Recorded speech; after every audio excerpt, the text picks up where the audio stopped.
queridos irmãos, que sejam de paz os nossos pensamentos e os nossos sentimentos.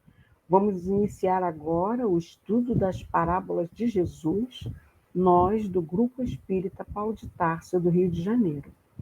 Então, vamos fazer agora a leitura da parábola dos servos inúteis, né? Graças a Deus. Que está no capítulo 17, de Lucas, versículos de 5 a 10. Disseram os apóstolos ao Senhor: aumenta-nos a fé.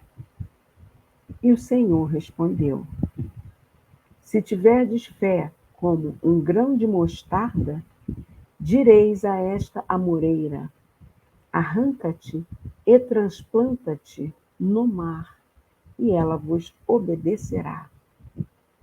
Qual de vós, tendo um servo ocupado na lavoura ou guardando gado, lhe dirá, quando ele se recolher do campo: vai já pôr-te à mesa? E que, ao contrário, não lhe ordene: prepara-me a ceia, cinge-te e serve-me, enquanto eu como e bebo. Depois comerás tu e beberás? E quando o servo tenha feito tudo o que lhe foi ordenado, porventura lhe fica o Senhor em obrigação? Creio que não. Pois assim também vós, depois de terdes feito tudo o que vos foi mandado, dizei: somos uns servos inúteis. Fizemos apenas o que devíamos fazer.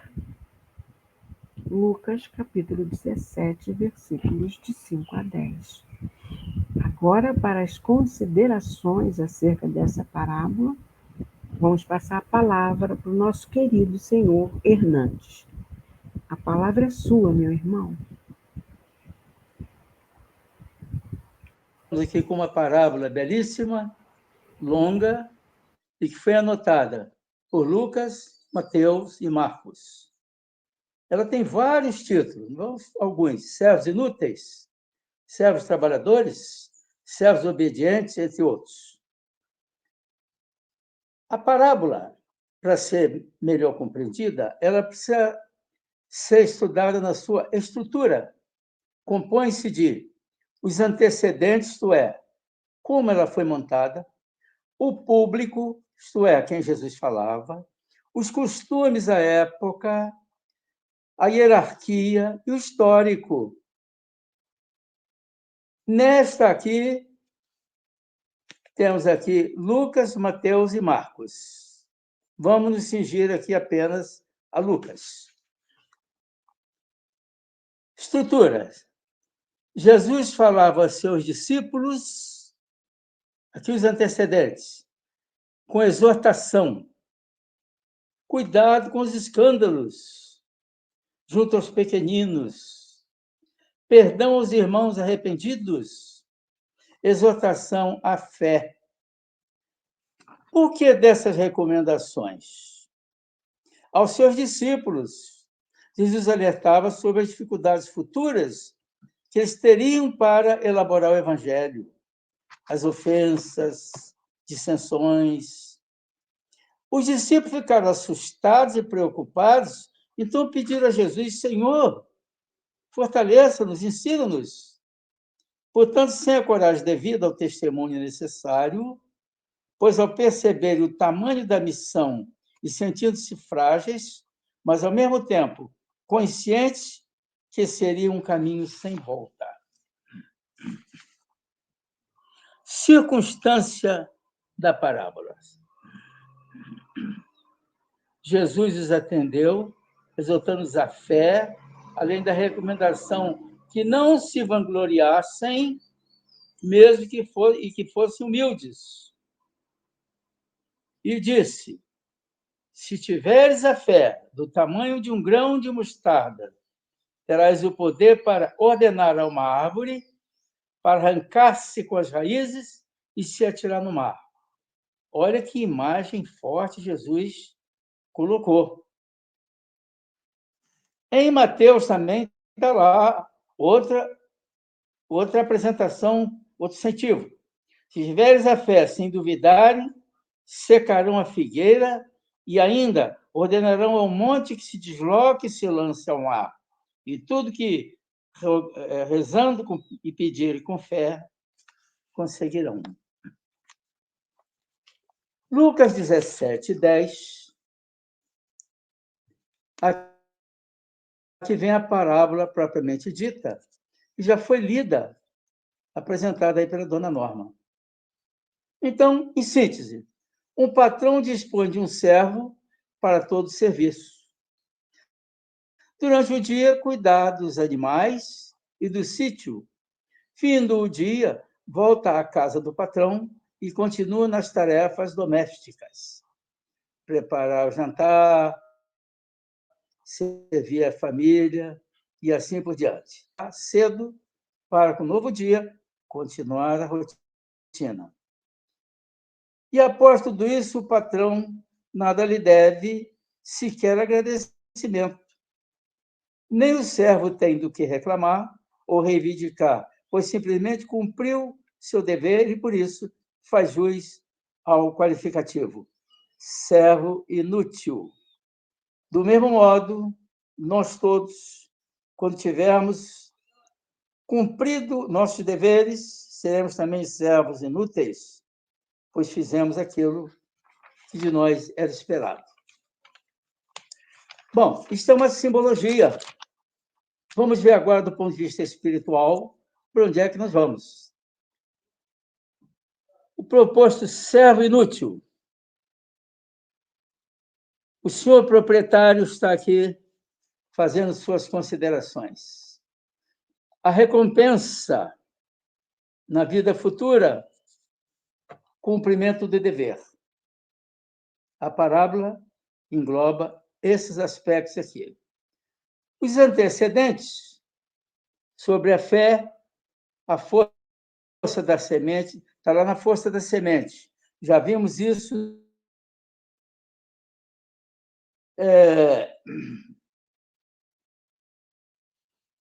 Visão espiritual, cumprimento do dever, serão também aqui considerados. É uma qualificação, parece que indevida, mas não é não. É assim mesmo que está dito aí na parábola. E 4 pontos serão destacados aqui.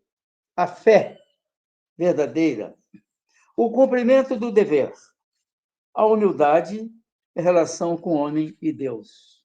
Esses fatores nós vamos encontrar ao longo da parábola. Exame do texto. Por que o exame do texto? É em busca do pensamento de Jesus. Nós não podemos pegar uma parábola e fazer ao nosso modo. Eu penso isso, fulano. Ninguém pensa nada aqui. É buscar a ideia o mais próximo possível do pensamento de Jesus. Fora disso, nós não atingiremos os objetivos. Nos costumes palestinos, à época de Jesus, o texto ressalta claramente a relação distante entre o senhor e o servo. O senhor podia tudo, o servo nada. O senhor era dono do servo, com poder absoluto. Portanto, um grande abismo entre o senhor e o servo. Horário de trabalho impensado. Trabalhar até a exaustão. O que restava para si mesmo? Quase nada. O servo não tinha importância. Ele se vira. A rotina diária era dura. Começava cedo, comendo mal, banho mal, nada disso. Era para servir. O trabalho era servir. Essa rotina da vida, e ele então era chamado de servo inútil. Vamos questionar. O servo e seus deveres externos e internos. Interno. Inquestionáveis. O ser humano não tem querer, não tem poder. No caso aqui, Verbos importantes para cumprir. Dever, aceitar sob coação.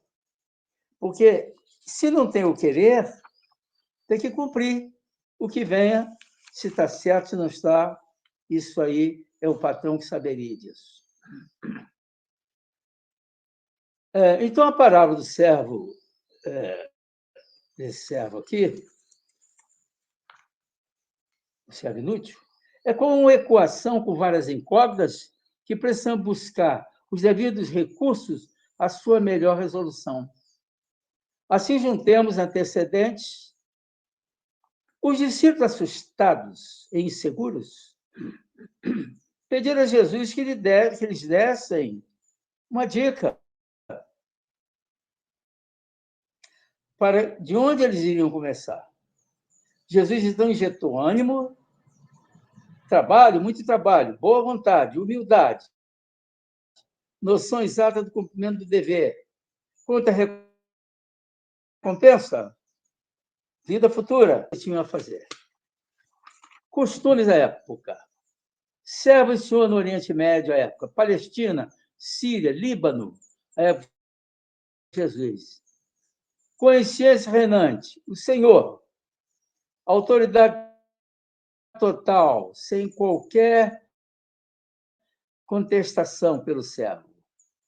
Inviável qualquer traço de valor, consideração, segurança no homem. Ou você manda, ou você obedece. Quanto ao Senhor, dispunha do servo a obediência irrestrita, lealdade, disponibilidade total. Ou seja, o servo infrator disponível, a carga de trabalho, apesar de muito extensa, o servo era um burro de carga. Coitado, né? Coitado, mas nós estivemos lá também. Não temos cara de ter sido patrões, não. E não é só isso, não. Na literatura palestina, existem expressões jocosas, servos que nada valem. Em Aldeia do Líbano e da Palestina, exemplos mais incisivos, quando um trabalhador comum prestava serviço a um serviço, a pergunta era: devo-te alguma coisa ou alguma necessidade? Isto é, não ia ter pagamento, não. Já estado passe bem, casa e comida e nada mais. O texto, com seus apóstolos, fé robusta, como um grão de mostarda. Por que o grão de mostarda? É o menor grão. Mas plantemos um grão de mostarda, vamos ver como ele se multiplica. A força que ele tem, uma força incomensurável. Então, quando fala em fé aqui, é como a fé num grão de mostarda, na parábola da semente. Esse exagero de se chocar para despertar o ouvinte e discípulo, preste atenção ao poder energético interno de uma semente. Ou seja, preste atenção você, nós somos muito pequenos, mas vamos trabalhar aqui com o poder divino, que absorve tudo, e nós estamos também absorvidos. Jesus, verdade, investia nos seus discípulos mais próximos, para que eles se capacitassem sem esmorecimento. A implantação do Evangelho, tarefa árdua, em a própria vida, e assim se foi. Vamos à visão espiritual que essa parábola nos ofereça. Parábola curta, com 4 versículos, de difícil acesso e entendimento.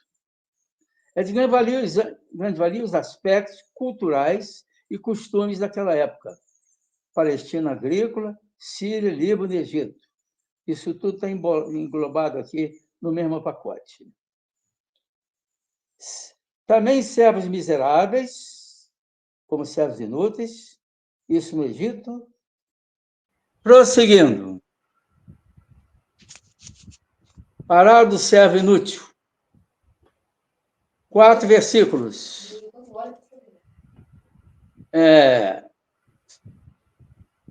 Trata da vida miserável de um escravo, dureza e abandono, humilhação, sofrimento físico e moral, situação dos mais dramáticos da vida humana.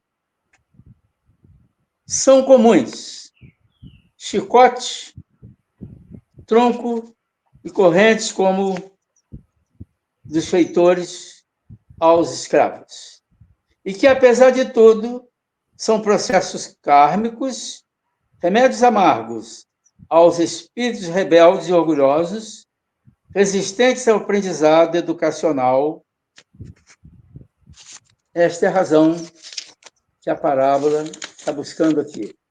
Bom, o termo servo se assemelha muito ao de escravo. Por semelhança, o tratamento será análogo. Enfim, podem ser considerados temas pesados para as penas tão leves dos intérpretes mais elegantes. Parábola do servo inútil. Lucas 17, 1,4, 5,6, 7,10. É inevitável que aconteçam escândalos, tentação para o pecado, mas ai daqueles que o cometam. Recomendação ao pedido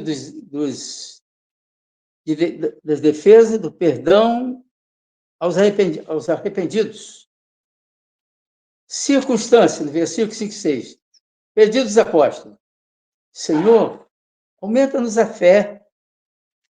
Jesus, em atitude de incentivo, explica. Tenho a fé do tamanho de um grão de mostarda e lhe ordenasse a uma figueira, transporte com as raízes e joga-te ao mar. Se tiver a fé, certeza, ordenarão diretamente a figueira para secar e será obedecida, ordenando ao monte que se jogue ao mar e vai atender. Toda reza com fé será atendida. Quem de vós dirá ao empregado servo que de volta para casa após o trabalho pesado, um dia inteiro, arar, cuidar do gado, vem sentar-te à mesa, ao contrário, lhe dirá, prepare-me o jantar, sirva-me até que acabe de comer e beber, depois tu comerás e beberás. Também vós, todos nós, do mesmo modo, quando tiverem feito tudo o que vos foi mandado, dizei, somos servos inúteis, fizemos o que era de nossa obrigação. Aspecto espiritual da parábola. O homem e Deus. Deus, poder absoluto, Pai Criador, tudo pode, proprietário de tudo, Deus concessor. Homem, nós, servo, escravo, lá no Velho Testamento. Melhorou um bocadinho no Novo. Filho herdeiro do Novo Testamento. Pedintes, sem direito de exigir, sem poder para decidir nada, sem dispor da própria vida, exceto responder por sua evolução junto a Deus. Sem importância, propriedade do seu Senhor, sujeitos a castigos. O que quer Jesus nos dizer agora? A tomada de consciência, o esforço, a luta, vencer a dificuldade que somos, vencer a nós mesmos. Essa é a proposta geral da parábola ora estudada. Nós para Deus. Saber que Deus nada nos deve. Dele dependemos e somos dele. Lições de humildade. O cumprimento do dever do modo mais correto possível. Com humildade, sinceridade, consciente de nossa pequenez. O homem do mundo é um servo de Deus. No versículo 8, direta-nos todos, o direcionamento do servo do mundo atual. Em que nível espiritual estamos vivendo? Qual a direção a tomar? Não existe fórmula nem receitas. Os facilitadores deixam um rastro de luz. Existe isso sim. Chico Xavier, Irmã Dulce, Teresa de Calcutá, Albert Schweitzer, Santa Teresa, o Papa Francisco, vamos colocá-lo aí também. Esses são aqueles que estão deixando rastro de luz para nós seguirmos. De que trata a parábola? Relação senhor e servo, superior versus subalterno, autoridade de quem manda, subordinação de quem obedece. Visão evangélica, o servo de Deus, níveis de obediência. Obediência escalonada. Começando pela desobediência, vem a obediência sob corretivo, vem a humilhação, conforme o texto da lei. Aí vem a obediência por dever, e que salto, hein? Por assimilação, por aceitação consciente. Depois vem a obediência espontânea, a humildade, ação interior com alegria, entrega, autorrealização, consciência elevada, reino de Deus. Eu acredito que nós estamos, nesse momento, examinando essa parte do processo evolutivo. O pensamento de Jesus e a humildade. Jesus adverte aos seus discípulos que não devem se vangloriar de nada. O servo inútil. Lições de humildade. É a primeira das virtudes que está na base de todos os relacionamentos do homem com Deus. Fé incondicional. A palavra indica a fé incondicional. A fé cresce à medida que o homem se liberta do egoísmo. A parábola, servo inútil, servo de Deus. Virtudes essenciais a serem aprendidas. A fé, o perdão, trabalho árduo, aumento do dever, humildade. Eis a palavra para mim dita. Deus nada nos deve e não precisa de nós. E ao contrário, nós tudo devemos e dependemos de Deus. Então, esse servo da parábola, cuidar de animais, sem direito à comida, sem direito a nada. Espiritualmente, como servos, em todo o nosso viver, devemos estar sujeitos à vontade, o poder, a autoridade de Deus. Na condição de servos, tudo devemos a Deus. Dele dependemos na relação o homem com Deus. Assim, Deus todo o direito sobre nós, somos dele. Nosso tempo a Deus pertence, sem folgas nem feriados. Deus, nosso Criador e concessor, nós na terra, cumpridores da lei. Em síntese, o trabalho de um servo de Deus nunca termina, quer na terra, vivendo no corpo, ou no mundo astral, em espírito, precisamos sempre estar disponíveis ao Senhor. Se o Senhor nos chamar, mesmo cansados, devemos nos mostrar dispostos para servi-lo de boa vontade, juntando a fé, cumprimento do dever com humildade, dita em prece. Trabalhe sem fadiga, que como a Deus sirvo aos seus altos propósitos em minha vida. Saber não precisa de... Se Deus não precisa de nós, como fazer? Então, vamos aproveitar e fazer caridade, serviço, oração, trabalho, obediência. Vamos, pelo menos, tentar um crescimentozinho nesse sentido. De que trata objetivamente a parábola? Da relação senhor e servo, superior e subalterno, valores virtuais a considerar, visão evangélica, o servo de Deus.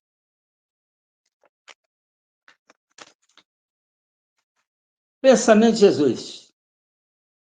Jesus adverte aos seus discípulos que não devem se vangloriar de nada. O servo inútil, questões de tradução. Servos miseráveis, poeira debaixo dos pés, lições de humildade. Aspecto espiritual da parábola. Deus, poder absoluto, Pai, Criador, tudo pode, proprietário de tudo. Servo, escravo do Velho Testamento, herdeiro do Novo Testamento, sem direito de exigir, sem poder para decidir, nada exceto responsabilidade para com sua evolução junto a Deus. O que quer Jesus nos dizer agora? A tomada de consciência, o esforço, a luta, vencer as dificuldades que somos nós próprios. Palavra do servo inútil. Falou muito em vanglória. Para uma interpretação mais correta e enriquecida, a busca do pensamento de Jesus. Podemos começar nos versículos 17 e 6 de Lucas. Jesus adverte ao discípulo para que não se vangloriem por praticarem o dom da fé. Haverá ganho no estudo e interpretação ao se juntarem os antecedentes às circunstâncias em que tais versículos servirão com base ao suporte à parábola. Cumprimento do dever, sobretudo, humildade. Pensamento e perspectivas aqui de Jesus. É de grande valia o exame dos aspectos culturais e costumes. Síria, ali. Que diz Jesus aos seus discípulos? Já diz para que se considerarem como servos inúteis, miseráveis, sem valor, significado espiritual, de modo a se colocar o ego, vida terrena, no seu grau mais baixo, para enaltecer o eu superior. O texto ressalta claramente a relação distante entre o Senhor e o servo. O Senhor, poder absoluto, toda autoridade e verdade, dono do servo, quase um escravo. O grande abismo entre o Senhor e o servo. O servo, posição de escravo ou semi-escravidão. Repleto de direitos, trabalhando quase a exaustão. Coercitiva. Trabalhos intensos, variados, hora mais que integral, com dupla jornada. O que restava para si mesmo? Tempo? Não. Comida? O que sobrasse. Banho? Se possível. Quantas horas para dormir? O que desse. Em que condições? É madrugada, hora de acordar. Enfim, a vida do servo, caso, era muito dura. Uma vida de batalha. Era uma vida de um devedor. E mesmo assim era o servo inútil. Por quê? Porque é devedor da lei. Nós somos devedores da lei. A nossa evolução é pouca. Façamos o melhor que pudermos aqui para descontar nossos débitos. Jesus incutia ânimo nos apóstolos, mas Jesus incute ânimo em nós pelas orações, pelas oportunidades, pelos recursos que põe à nossa disposição. Então, esta parábola, ela nos chama servos inúteis, porque por mais que nós busquemos servir, é pouco. A nossa fé é curta. Como filhos, deixamos a desejar. As lideranças religiosas também. Os governantes também. Então, o mundo é isto? É isso também. Mas nós temos as pessoas bondosas e orfanatos e lideranças em buscas. Pedir a Jesus que ele aumentasse a fé. Jesus é sempre claro. Não se vangloriem. Sejam humildes. Então, nossos trabalhos espirituais, no centro, ou aqui, que nós apresentemos de boa vontade, com humildade. Humildade é um valor muito difícil. Dentre 8, 10 valores de humildade, a humildade está lá no final. É a última, é a mais difícil. Fala que se tiver a fé, sem duvidares, secarão a figueira e ainda ordenarão ao monte, se desloque, e ele vai atender. O cumprimento do dever faz parte desse pacote. Então, o patrão que dispõe de um servo para todo o serviço, ele tem todos aqueles deveres, tem que cuidar de si. Nós, na mediunidade, quais são os deveres da mediunidade? Fazendo o possível para cumprir os deveres espirituais. Nossos deveres como cidadãos.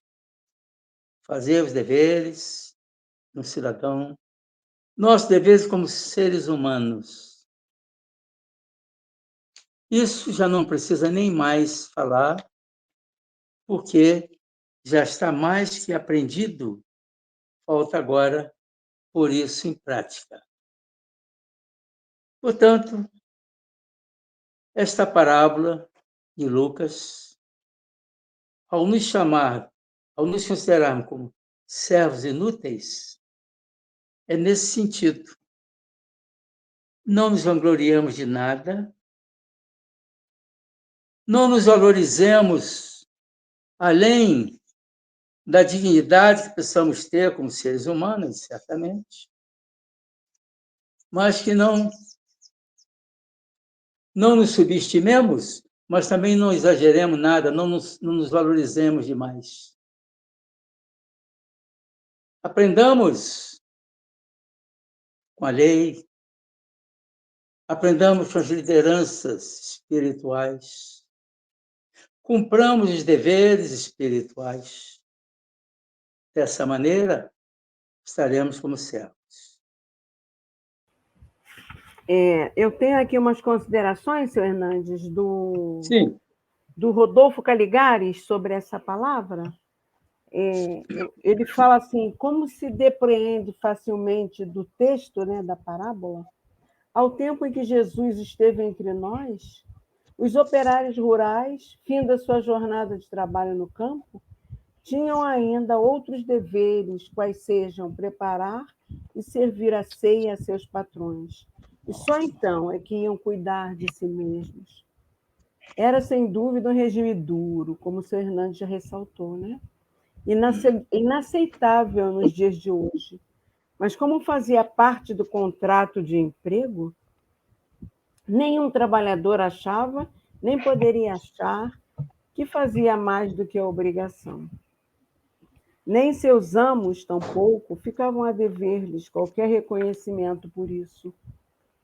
O mestre, com sua capacidade extraordinária de improvisar as mais sábias lições, aproveitando-se da paisagem que o circundava ou dos costumes da época, ao ouvir a rogativa dos apóstolos, Senhor, aumenta-nos a fé, depois de exaltar os poderes miraculosos desta preciosa virtude, falo compreender que para ser fortalecida, a fé tem que se apoiar em atos de benemerência, em devotamento ao próximo, em renúncia pessoal em benefício dos semelhantes, assim como a percepção de maiores rendimentos pecuniários, seja na lavoura, no comércio ou na indústria, depende da produtividade de cada um. Também a fé, que é o salário da alma, só pode ser aumentada naqueles que demonstrem espírito de serviço e se empenhem com afinco no campo do altruísmo e da fraternidade cristã. Sim, porque, como disse Tiago, a fé sem obras é morta. E o que está morto não pode crescer, não é passível de desenvolvimento. Só os organismos vivos é que possuem essa faculdade. Aqueles que dizem a fé é uma só e supõem que seja ela infundida de um jato, como um favor do céu a uns poucos privilegiados, evidentemente elaboram em erro, ensinando aos que partilhavam do colégio apostólico qual o processo para aumentá-la. Jesus desmente tal concepção. Eis que não há nada estático no universo. E a fé, como tudo mais, também é dinâmica, envolve e se aperfeiçoa, evolve e se aperfeiçoa. Mistério, entretanto, que na prática do bem guardemos sempre uma atitude de sincera modéstia. Alijemos de nosso coração qualquer laivo de orgulho, qualquer pretensão de superioridade. Após cada gesto de amor que tenhamos ensejo de praticar, demos graças a Deus pela oportunidade de servir que nos ofereceu, dizendo-lhe humildemente: somos uns servos inúteis, fazemos apenas o que devíamos fazer. Ou seja, nós temos que agradecer ao Pai essa oportunidade da reencarnação, buscando servir da melhor maneira possível, onde quer que estejamos caminhando, não é? Seja no nosso trabalho, no nosso lar, no nosso templo religioso. E, acima de tudo, exercitando a humildade, que é aquela seiva que faz com que a semente da fé frutifique, tornando-se uma árvore frondosa.